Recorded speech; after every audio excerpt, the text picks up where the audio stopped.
Lockdown से पहले गीता के घर का नजारा कुछ ऐसा था कि रोहन ऑफिस जाता था और शिविन स्कूल। जिनके घर से जाने के बाद गीता काम खत्म करके बाकी समय आराम करती थी।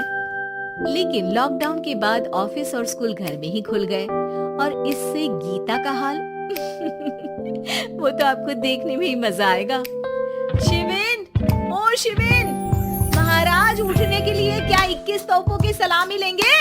अरे बिस्तर से बाहर निकल, ऑनलाइन क्लास स्टार्ट होने वाली है। अरे तुम भी हद करती हो, स्पीकर की तरह चिल्लाने की क्या जरूरत है? दिख नहीं रहा मेरी कॉन्फ्रेंस चल रही है। अब कैमरा और स्पीकर ऑन कर रहा हूँ, मुझे कोई शोर नहीं चाहिए।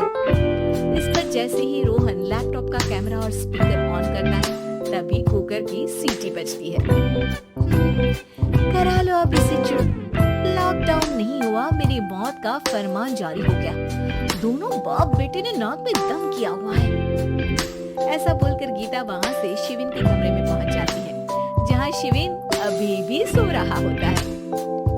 ओ आलसी, अब अगर 5 मिनट में नहीं उठाना तो आज तेरा गेम और यूट्यूब कैंसिल। माँ की बात सुनकर शिविन बिना 1 मिनट गंवाए उठ खड़ा होता है। उठ गया, अभी नहाकर भी आता हूँ। ये नाटक कहीं और, मुंह पर गीला कपड़ा मार और पढ़ने बैठ। शिविन की ऑनलाइन क्लास स्टार्ट हो जाती है, जिस पर गीता उसे वहां बिठाकर रसोई में चली जाती है।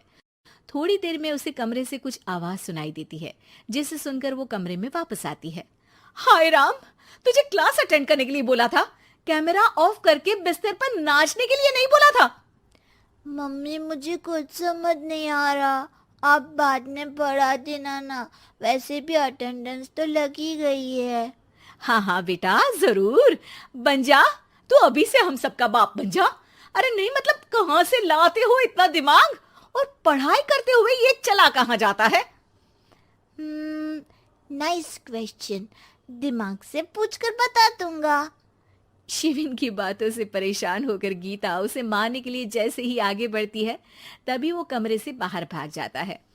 अब शिविन आगे आगे और गीता हाथ में चप्पल पकड़े उसके पीछे पीछे पूरे घर में दोनों घूम रहे होते हैं। इसी बीच वो रोहन के पास पहुंच जाता है और शिविन को मारने वाली चप्पल रोहन के लैपटॉप पर जाकर गिरती है। ओए माँ! मम्मी, अब पापा को चप्पल मार रही हो? वो आज तक के रिपोर्टर, चुपचाप जाकर क्लास अटेंड कर ले, नहीं तो अगली तेरे पीछे लगेगी। इस पर शिविन वहां से चला जाता है, जिसके बाद रोहन गीता से कहता है, इस सर्कस के लिए कुछ बोलना चाहोगी? अरे क्या करूं, जब से तुम दोनों घर में रहने लगे हो, घर अपने आप ही सर्कस बन गया है और मैं तुम्हारी नौकर। कभी बेटी को संभालो तो कभी बाप के नखरे उठाओ। इन्हीं सब उथल पुथल में दिन बीतते रहते हैं, जिसमें हर रोज घर के अंदर कुछ नया सियप्पा खड़ा मिलता है, जो ज्यादातर शिविन और रोहन की ऑनलाइन स्कूल और ऑफिस से रिलेटेड ही होता है। एक सुबह, शिविन चल उठ, आज की क्लास जल्दी है। कैमरा ऑफ करके आप अटेंड कर लो। अरे ऐसे छित्तर पड़ेंगे, दादी नानी सब एक साथ याद आ जाएंगी। गीता की लाख मशक्कतों के बाद क्लास तो खत्म हो जाती है, लेकिन उसके बाद शिविन फोन इस्तेमाल करते हुए इंस्टाग्राम रील बनाने लगता है। रसोड़े में कौन था? तुम थी, मैं थी, कौन था? कौन था? हाँ, मैं गरीब हूँ। अरे ओ गरीब के बेटे, आजा, मैं बनाती हूँ तुझे गरीब। मैं बताती हूँ रसोड़े में कौन था। पढ़ाई करने बोलो तो इनकी माँ मर जाती है, और ये पागलपंतियां जितनी मर्जी करा लो।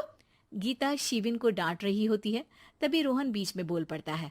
अरे बच्चा ही तो है, इतना गुस्सा क्यों कर रही हो? बेटे का साथ देने की इसी एक कोशिश में अब शिविन के साथ साथ रोहन भी गीता के गुस्से की सूली पर चढ़ जाता है। अगर बेटे पर इतना ही प्यार आ रहा है तो इसे क्लास अटेंड क्यों नहीं कराते, इसका होमवर्क क्यों नहीं कराते? उस समय तो बहुत जल्दी मीटिंग आ जाती है, वो काम मैं करूं और यहाँ इस बेफिजुली की चीज में तरफदारी करके बन जाओ महान। हे भगवान, कोई तो इनके ऑफिस और स्कूल खुलवाओ, मैं इन्हें और घर में नहीं सह सकती। अरे कुछ और मांग लेती, क्योंकि तुम्हारी ये विश इस साल तो पूरी होने से रही, कोरोना। हाय नास बेटे ने जिंदगी ही बर्बाद कर दी। खाए कोई पचाए कोई, कल मुझे चुन चुन कर सबको मेरी बद्दुआ लगेगी। उन्होंने दुनिया का और इन बाप बेटे दोनों ने मेरा जीना मुश्किल कर दिया। गीता वहां से चली जाती है। जिसके बाद रोहन शिविन से कहता है, अरे तुम्हारी मम्मी इतनी भड़की हुई क्यों है? आपकी वजह से पूरा समय घर में रहते हो और उस पर कोई काम कराने की जगह बस ऑर्डर देते रहते हो।